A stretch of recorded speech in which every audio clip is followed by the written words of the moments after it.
আসসালামু আলাইকুম বন্ধুরা, আপনাদেরকে মওদুদ টিটু ব্লগে স্বাগত জানাচ্ছি। এটা হচ্ছে গোপ্রো নেওয়ার পর আমার হচ্ছে প্রথম আউটডোরে গোপ্রো টেস্ট। এখন একটু শহরের দিকে যাব, তো সেই সাথে গোপ্রোটা নিয়ে যাব এবং হচ্ছে এটার স্টেবিলাইজারটা কীরকম সেটা চেক করব। আপনাদেরকে আগে বলছি গিম্বেল কিনতে গিয়ে হচ্ছে অ্যাকশন ক্যামেরা কিনেছি, তো দেখি গিম্বেলের স্বাদটা হচ্ছে অ্যাকশন ক্যামেরায় মেটে কিনা।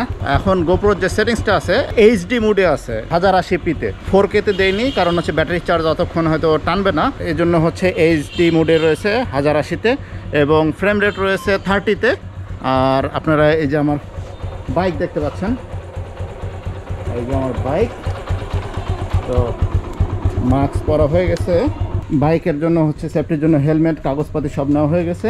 এখন আমরা শহরের দিকে রওনা করব। তাহলে বন্ধুরা, let's go and check quality of the GoPro 10, the new gadget.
বন্ধুরা, আমরা এখন আসছি হচ্ছে পার্কের মোড়ে, আমাদের রোকেয়া বিশ্ববিদ্যালয় রংপুরের একটি গর্ব, আমরা সেটি সামনে রয়েছি। বন্ধুরা, আপনারা এখন যে ভয়েসটা শুনলেন এটা হচ্ছে গোপ্রোতে সরাসরি রেকর্ড করা, এখানে আলাদা কোনো অডিও ডিভাইস ছিল না, তো যেটা দেখা গেল যে ভিড়ের মধ্যেও সাউন্ডটা সে ক্লিয়ার রেকর্ড করেছে।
বন্ধুরা, এখন আমরা হচ্ছে 100p-তে 180p 180-তে রেকর্ড করলাম। এবার আমরা হচ্ছে 4K-তে ভিডিও করে দেখবো যে কেমন হয়।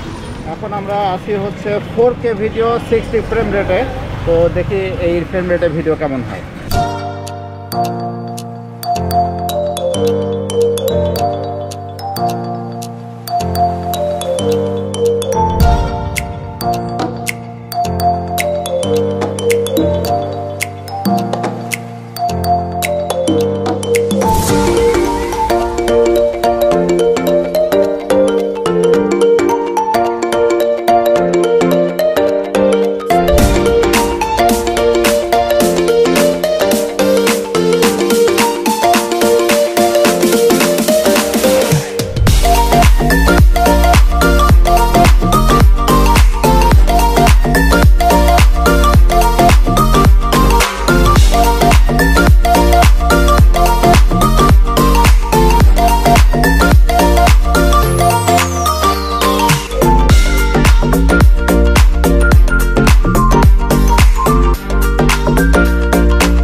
বন্ধুরা, এটা ছিল হচ্ছে 4K ভিডিও। বন্ধুরা, 4K-তে ভিডিও করছি, এখন আমরা ভিডিও করব 5.3K-তে, আর ফ্রেম রেট হচ্ছে 30 ফ্রেম রেটে 5.3K। তো চলুন দেখা যাক কেমন হয় এটা।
বন্ধুরা আমরা বিভিন্ন ক্যাটাগরিতে শটগুলো নিলাম। তো এখন আমরা এই ফাইলগুলো পিসিতে ঢুকাবো এবং দেখবো যে হচ্ছে ফুটেজগুলো কীরকম, স্টেবিলাইজার কীরকম, কালারগুলো কীরকম আসছে, শার্পনেস কীরকম আসছে, এই সব বিষয়গুলো দেখব। তো চলুন দেখা যাক পিসিতে।